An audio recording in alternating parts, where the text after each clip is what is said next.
accused in the Vlakfontein murders are expected back in court today. Now, yesterday, gruesome details emerged as the court heard how members of the Khoza family, that's 3 women and 4 children, were killed. Some were raped and bludgeoned with a hammer. Others were suffocated. Well, eNCA's Lindokuhle Xulu has been following that case for us and joins us this morning. Lindo, a very good morning to you. The 2 men back in court. And, I mean, from a couple of weeks ago, we were wondering and we speculated that one of them was going to turn on the other. And it seems we have our answer now when we heard the statement being read by one of them, the advocate for one of them, and basically throwing the other under the bus, as we were expecting to hear at any time soon.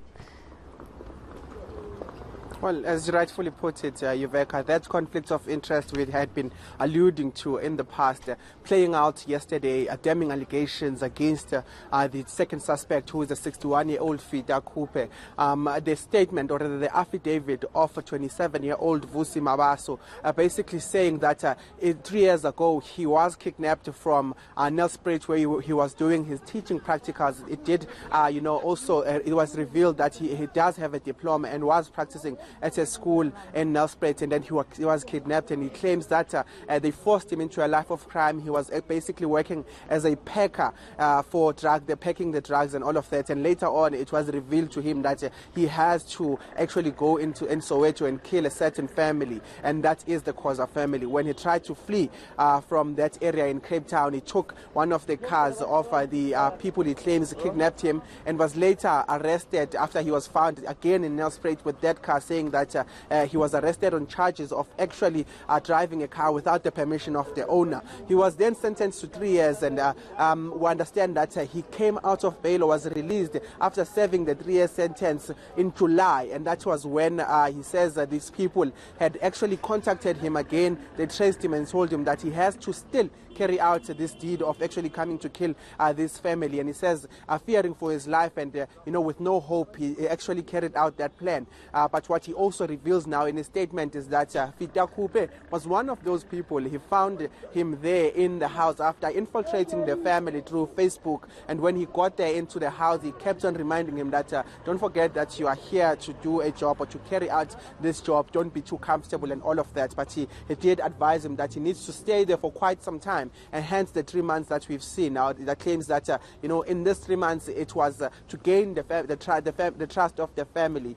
But what he says is that even throughout carrying out these murders, Vlakfontein did try to create an alibi, but he came back before the other 4 were killed, and that is why he says now that the last 4 to die were killed in the presence of Vlakfontein. And he actually reveals that he raped the 2 children that died, the 4 that died, the 2 children, he raped them in front of Vlakfontein on his instruction and killed them in front of him, suffocated them. So those are the damning allegations now against Vlakfontein. Of course, Vlakfontein had that affidavit of Mabasa and his claims, and what Vlakfontein did, his affidavit was basically striking down each and everything and revealing some of the alibis that he had. But when the investigator now took the stand, he actually proved what Vusi Mabaso, the first applicant, was saying is actually true. He actually tried to prove that, saying that everything that Vusi Mabaso is alluding to is actually, as a matter of fact, true. What he says is that they can definitely place him, we'll just move because of the sun, Yuveka, they can definitely place him on the scene. From the investigator, he says that he was there, the alibis he tried to create do not make sense, and all of the things they have been able to prove with the cell phone records that these people have been in contact since he crossed the border to go to Zimbabwe to visit his family. So those are the allegations, and of course what he said was that many eyewitnesses had placed him on the scene on the Saturday, which of course was the day the 2 children died, and the other 2 dying on Sunday. Well, they certainly are damning and go to a highly premeditated plot and crime, if he's to be believed, Lindo. But in all of that, and in all of that description and unpacking that, why was he allegedly asked by Vlakfontein to do this? What was the motive, according to him?